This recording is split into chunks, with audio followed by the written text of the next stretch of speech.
एक समय की बात है। चिंटू अपने मम्मी पापा के साथ घर से बाहर कुछ ही दूरी पर स्थित एक बगीचे में घूमने गया था। बगीचे में लगे तरह तरह के फूल पौधे मन को सुकून देते थे।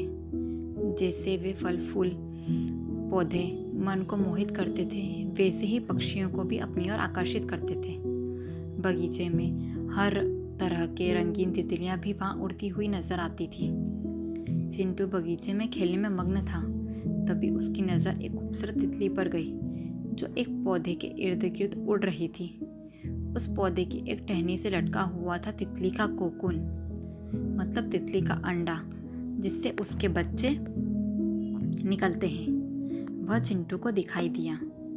उस कोकून को देखकर अचंभित हुआ और उस कोकून के पास जाकर बैठ गया। कुछ समय तक उस कोकून को देखता रहा, क्योंकि एक तितली अपने शरीर को उस छोटे से छेद में से निकालने के लिए संघर्ष कर रही थी।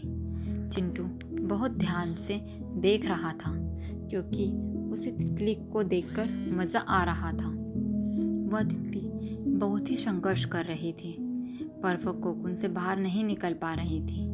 अंडे से बाहर निकलने के लिए बहुत संघर्ष करने के बाद कुछ समय के लिए वह शांत हो गई। तितली को शांत देखकर चिंटू विचार में पड़ गया। वह सोचने लगा, शायद वह कोकून में अटक गई है, इसलिए बाहर नहीं निकल पा रही है। उससे लगा तितली की मदद करनी चाहिए। चिंटू ने किसी चीज़ से कोकून के छेद को बड़ा कर दिया और वह तितली आसानी से बाहर आ गई। हालांकि उसका शरीर सूजा हुआ था और पंख छोटे और सिकुड़े हुए थे। तितली के कोकून से बाहर आते देख चिंटू बहुत खुश हुआ, क्योंकि उसे लगता था कि उसने तितली की मदद की और अच्छा काम किया।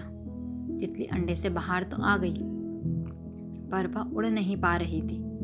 काफ़ी समय हो गया, पर तितली के न उड़ने से चिंटू गहरे सोच में पड़ गया। चिंटू ने अपनी माँ को बुलाकर यह सारा वाकया बताया।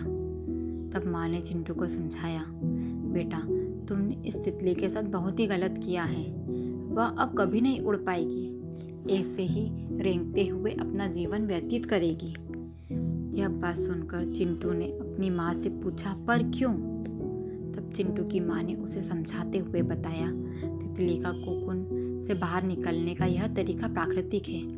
जब तितली कोकून की झिल्ली से बाहर आने के लिए संघर्ष करती है, तब उसके पंख मजबूत हो जाते हैं। जब वह संघर्ष करती है, तब उसके शरीर से तरल पदार्थ पंखों में आता है, जो उसे उड़ने के लिए तैयार करता है और वह आसानी से उड़ सकती है।